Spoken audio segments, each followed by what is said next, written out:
Hi gang, in the grim darkness of the Horus Heresy, not every Astartes warrior was sworn to one of the great legions. As the war went on, strange warbands of Astartes warriors were seen more and more often bearing unfamiliar heraldry or armour devoid of any symbol, taking advantage of the confusion of civil war to pursue their own ends. And now you can too, with the Horus Heresy rules for Blackshields.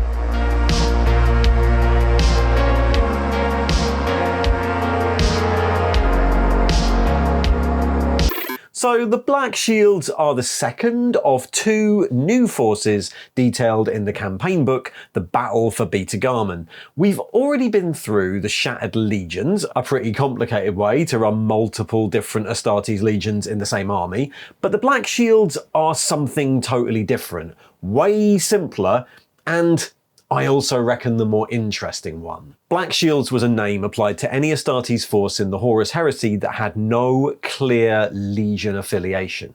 Working to their own goals, they were often highly unpredictable forces, as likely to fight fiercely against one side or the other as they were to engage in brutal carnage on civilian populations or conduct shock assaults to steal supplies. As the Heresy continued, reports of Black Shield forces became more and more common. Squads, warbands, and in some cases whole armies of Astartes, with their armour either painted black or bearing a unique colour scheme and heraldry never seen before, but obviously of significance to the warriors wearing it. Their origins were as diverse as their heraldry. Some were obviously ex-legion forces, maybe composed of warriors who had left their legion or been exiled in shame for having, say, different loyalties to their primarch, painting over their old legion heraldry so no one would know their true origins. These forces might have even been composed of a mix of warriors from different legions, all united under a new identity. Others were warriors who had seen the fires of heresy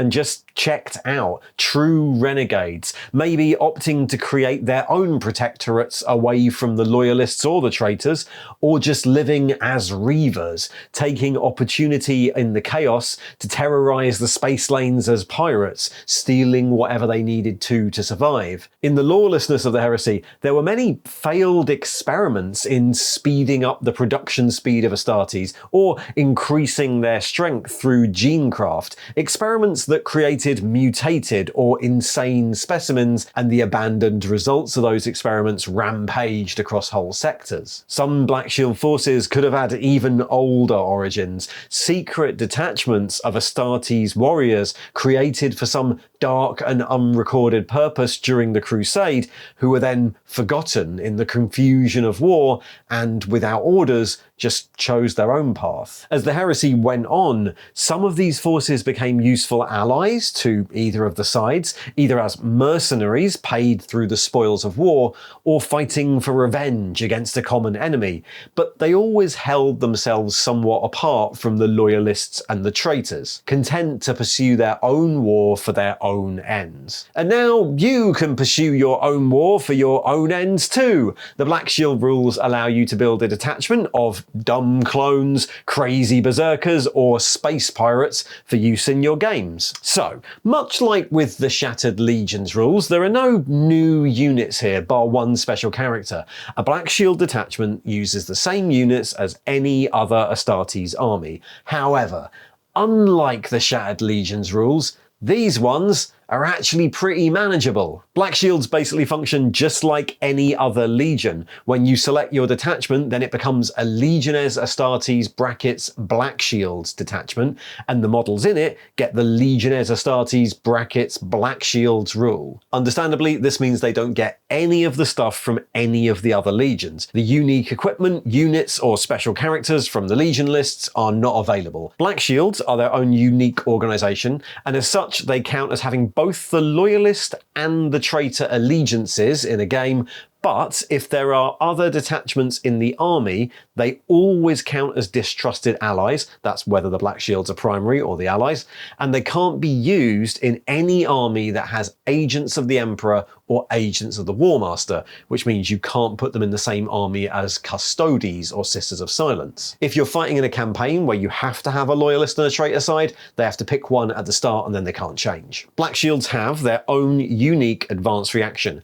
No lords, no masters, which is pretty flavourable. Your units really don't like fancy leaders. Once a game, when you're charged, a unit can be given Fearless, +1 attack when in base contact with a character model, or +2 attacks when in base contact with a unique character model. And all those bonuses will last for the duration of that combat. Also, just like a Legion, Blackshield armies gain 3 new Warlord traits, which do a pretty good job of summing up the sorts of fighters that led Blackshield warbands. If your leader is a bloody tyrant, then he rules his ragtag warband through fear. He causes fear 1 to both enemy and friendly models, but if any of those effective friendly models runs away, you can just kill one and then they're fine. So he's sort of like a commissar. Forgotten Hero is the opposite, a charismatic commander loved by the troops. If your warlord suffers a wound in the shooting phase, then the rest of his unit get +1 weapon skill and strength, which they keep until the end of the next turn in which they charged or are charged. So basically, the next round of combat they fight in. And then Twisted Strategist is a behind-the-scenes commander who allows you to pick 1 unit each turn and give them either Shrouded 6-up, Rampage 1, Counterattack 1, or Precision Shot 6-up. So yeah, this is feeling like a Legion at the moment, but all of that stuff is a sideshow to the main rule here, which is the Oaths of Vengeance and Wrath. Blackshields detachments get these instead of Rites of War. They can't take any of the normal rites, and these are the main way you can customize your army and make them a bit unique. Just like with the militia list, you get to pick 2 of these 11 rules and combine them. Most of these can only be taken once, but there are a couple that you could, if you wanted to, take twice, and all of them are pretty thematic. The first is the Eternal Vendetta. For whatever reason, your Blackshields really don't like one specific legion. Your angry guys will get +1 to hit in melee against the chosen legion, but they must attempt to charge if they're within 12. Obviously, you can't pick a legion that's actually present in your army as allies or something.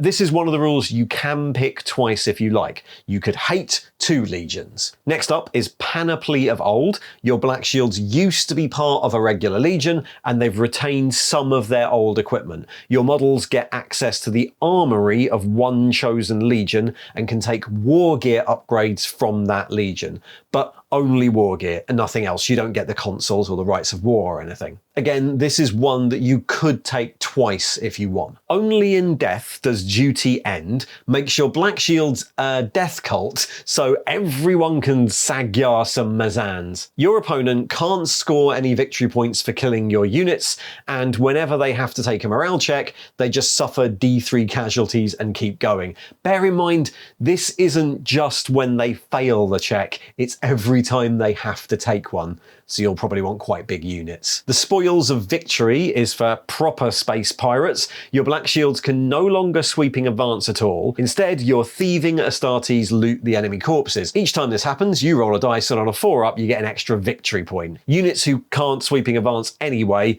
can't get that extra roll. Presumably, Terminator fingers are too stubby for effective looting. An Eternity of War has turned your Blackshields into crazy berserkers and is a bit of a complex one. If you choose this oath, then whenever your units would fall back from shooting, they actually consolidate instead. If they suffer casualties from reaction fire during a charge, they get to count those casualties towards their combat result at the end of the fight phase. But from turn 2 onwards, any of your units that aren't either locked in combat at the start of the turn or weren't just part of a combat in the previous turn suffer a wound. Okay, the flesh is weak, makes your guys into robots. After extensive bionic reconstruction, your Blackshields swap their infantry and cavalry unit types for the automata unit type, which means they can't make reactions, but they're fearless and harder to hurt with certain weapons. They also get Feel No Pain 5-up, they lose any psychic abilities they might once have had, and they always have to shoot the closest target if they can hurt it. Also, since they don't really have a concept of personal space anymore, all your transports add 3 to their capacity. Legacy of Nicaea represents all the magic space marines who evidently didn't take kindly to being told not to use their magic powers by the Emperor.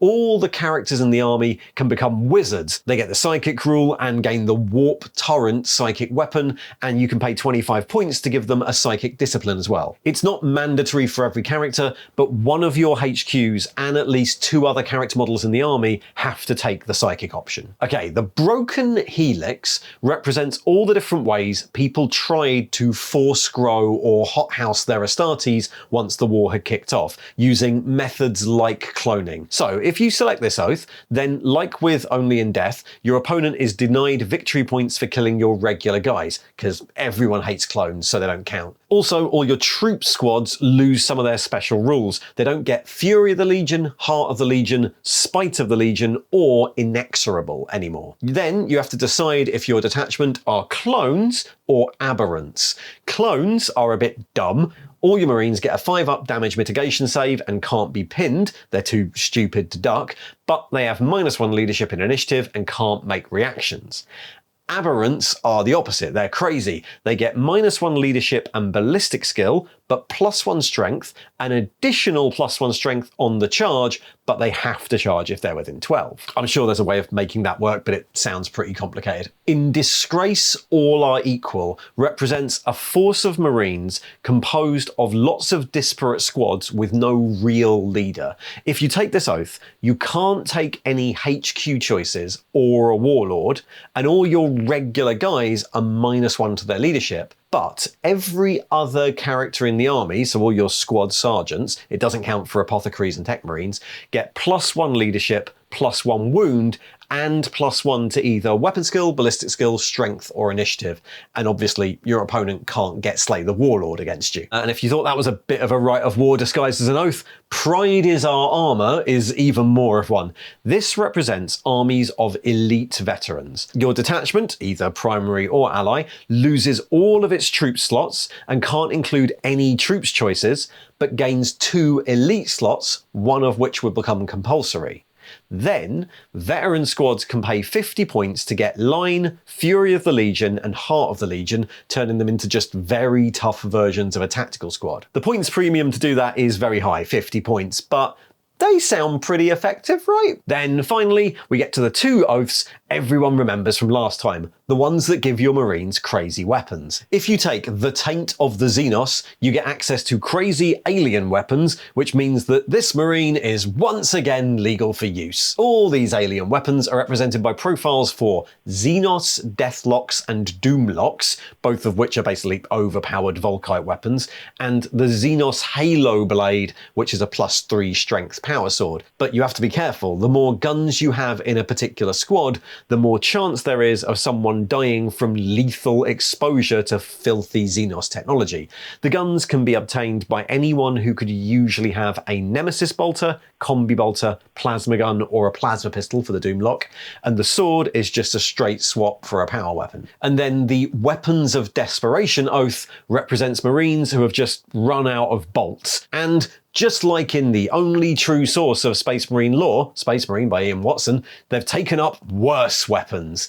Every model in the detachment must swap their bolters and bolt pistols for a selection of lesser weapons. You have the option of auto pistols and auto rifles, shotguns, stub carbines, las rifles, las carbines, and las pistols, and 1 in 3 can swap their bolter for a heavy stubber. Models in a unit can have a mix of these weapons. But while that sounds really bad, Marines are very, very good at firing such light weapons, which means all the assault weapons here count as pistols, the rapid fire weapons count as pistol 2, and the heavy weapons as assault weapons. And bear in mind that you can fire 2 pistols a turn, so a Marine who's swapped his 2 bolt weapons for 2, say, stub carbines will be putting out 6 strength 3 shots a turn. It's stupid, but it is quite fun. So that's all 11 oaths. You get to pick 2. There's only 1 new unit here. Endrid Har the Riven Hound, a new character for Black Shield forces. Har was a commander of the World Eaters, thought lost far away on Crusade, who then returned to the Imperium midway through the Heresy, only to find out his legion had turned. In shame, he cast off all of his old symbols and opted to fight a guerrilla war against the traitors any way he could. His warband, called the Fangs of the Emperor, would often repaint their armour to pose as traitors until they got close enough to strike. Har himself is a praetor with battle-hardened, relentless, and a hatred of World Eaters, and who's armed with a fancy power fist, a terawatt pattern power gauntlet with Brutal 2 or the option to overcharge it for Strength ×3. His Warlord trait allows 3 units to be given the Scout rule, but it doesn't actually define what oaths the Fangs of the Emperor actually have to use, so you're free to pick whichever will let you get closest to the traitors. And there we go, that's literally all of the Black Shield rules. It's mostly the oaths. If Shattered Legions are the Astartes played on hard mode, then Black Shields are in a lot of ways the opposite. They don't use rights, they don't have that many special rules, and a lot of their oaths, though they give some abilities to the models, also take away options. Say no reactions, or no pinning, or no troops in some of them. If you chose the right things, they'd almost be Heresy on simple mode. And there's loads of scope here for fun, flavourful, or just completely silly forces.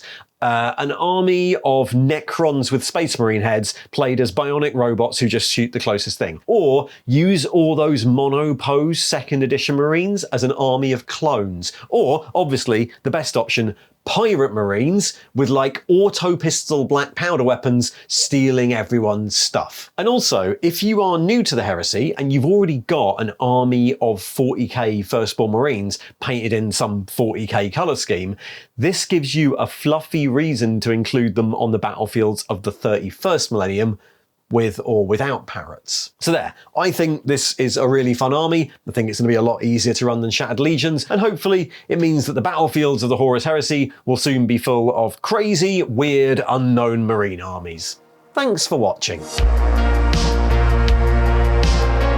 And there should be another video just popping up on the right, a bit like this one, but if you'd like to support the channel, you can join the Patreon, which at various tiers gives you access to Discord or the ability to vote on book clubs. You can use the affiliate link for Firestorm Games in the thing below to get yourself some slightly cheaper models, or just like and subscribe using all the YouTube buttony things. See ya!